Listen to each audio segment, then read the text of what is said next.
You are thinking about adopting or rescuing another pet. However, too many pets can put a strain on your time, energy, finances, resources, and living space. How do you know when to say no to another pet? You need to be sure you can take care of all your animals as well as yourself and follow local ordinances to avoid losing pets, getting fined, or arrested. So, we are going to watch about the how to know when you have too many pets. Method 1. Caring for your pets. First is consider time spent caring for your pets. Cleaning, feeding, grooming, exercising, and ensuring a supply of fresh water is available for your animals takes time. See how long it takes you each day to properly care for all the animals you own. Compare this with the amount of free time you have available after other obligations are met, such as work, school, family time, etc. Make sure you won't be neglecting another area of your life to care for all your animals. Always remember to take care of your pets. If you don't have time to take care of them all or don't remember which ones you have taken care of that day, you may have to get rid of some of them. Some animal types will require different maintenance. A long-haired dog, for example, probably needs to be brushed daily, while a cat can groom himself. Bird and hamster cages need to be cleaned out and disinfected often, with soiled bedding removed regularly. Be sure to consider the total amount of time you spend on all caretaking tasks for each animal you own each day, week, and month. The amount of free time you have available and are willing to spend caring for pets will determine how much time you spend with them. However, if it takes over 2 to 3 hours to take care of all your animals every day, then you may already have too many pets. Step 2. Calculate space requirements for your pets. Consider what your living arrangements are. How large is the living area and yard space you have for your animals? If you live in a small upstairs apartment without a yard, then take that into account when thinking about how many animals you can house. If you live out in the country on several acres, then you can probably keep more animals. Remember that each animal needs to have enough room to walk around and not be in a cramped space. While space definitely needs to be considered so that everyone can live together comfortably, time is the more important factor here. If you have the time to walk your dogs, then providing a large area to run in is not as important as making sure you can take them for walks every day to meet their exercise needs. Step 3. Make sure you have the ability to care for your pets. Your health status is an important factor to consider when getting more pets. Be aware of what you can and cannot handle without assistance. If you have difficulty getting around on your own, another pet may not be the best idea. Also, consider your mental health status. Depression can make it very difficult to care for yourself as well as pets. Your animals rely on you, so not taking on more than you can handle is very important for everyone's well-being. Animals can cause stress and contribute to mental health problems, such as anxiety. You are responsible for your pets. The more animals you have, the more their needs, health issues and behavior can weigh on you. Finally, count the number of pets you already have. Though the number of pets you have can give you an idea of whether you already have a lot, the resources that you have available are more important than the actual number of animals you own. You need to be able to care for and provide an enriching environment for all your animals so that they can be happy and bring you joy as companions instead of more life stress. Consider what species of animals you have as well as individual temperaments and group sexual dynamics before getting another pet. Overcrowding may have a negative effect on the pets you already have. For example, it's recognized that in household with 5 cats or more there is a high likelihood of inappropriate spraying in order to mark territory. This is because the cats view the presence of other cats as a threat.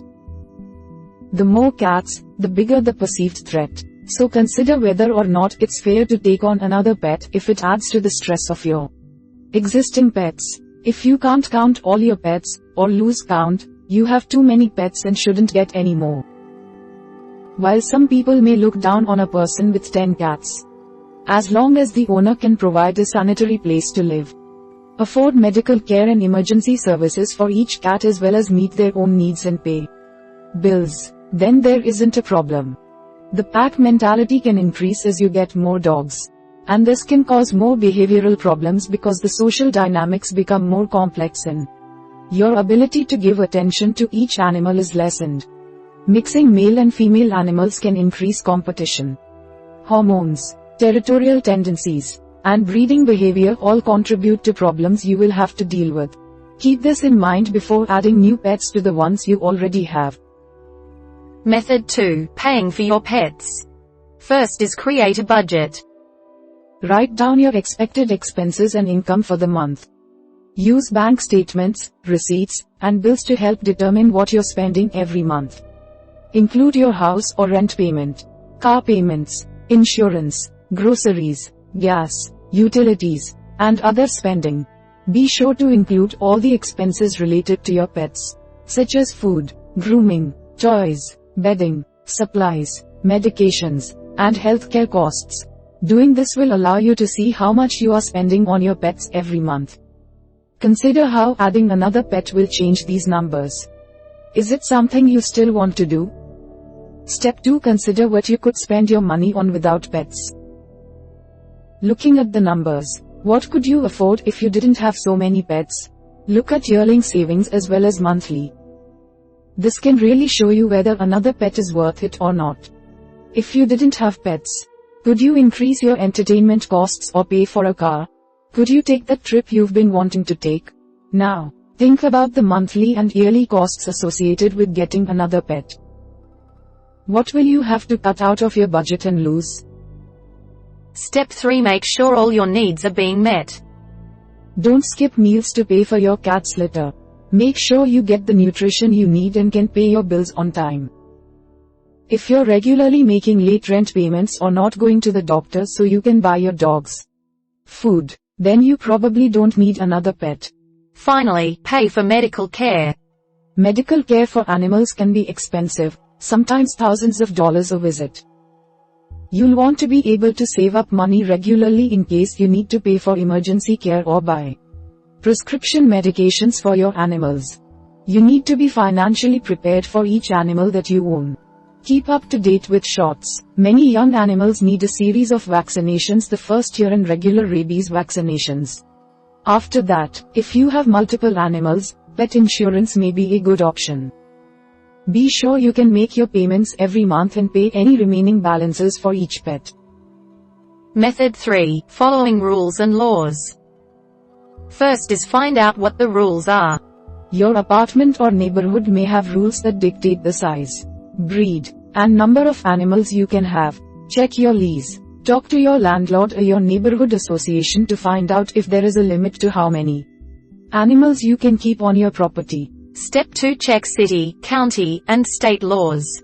Your local animal control and zoning laws probably dictate how many animals you can keep on your property. Governing bodies do this in order to prevent unsanitary, unhealthy conditions for residents. You will want to call animal control or talk to your city or county administrative office to find out what the local laws are so you can remain in compliance. Pet hoarding, or having too many pets than you can take care of, is likely in violation of your state, city, county, or other local health and zoning laws. You could lose your pets and even your house. Step 3. Make sure all pets are licensed. Many cities and counties require animals to be registered and licensed. In order to license pets, the pet often has to be spayed or neutered, or a breeder license purchased, and all shots be up to date. You can be fined or jailed if you do not have all your pets legally licensed. Step 4. Consider any children in the house. Because you are responsible for your pets and your children, having too many pets can compromise your ability to care for your children. If you can't keep your property and home clean or neglect your animals, you can be charged with child neglect or endangerment as well. Make sure your children are taken care of before you consider getting any more pets. Finally, be courteous of others. The more animals you have, the more odors and noise they create. Don't get so many pets that your neighbors start complaining. The size of your residence will play a factor in this as well. An apartment is going to be right next to another apartment, whereas you probably have some space between houses. Many apartments and cities have noise ordinances. Check with yours to make sure that adding another barking dog won't be a problem. Method 4. Dealing with problems. First is be aware of pet hoarding. Some people have a mental illness that causes them to have more than the typical number of pets. They are unable to meet minimal care requirements and cannot recognize that they have a problem. Even when animals become ill or die, you will need to contact your local police or health department or humane society if you or someone you know suffers from this condition.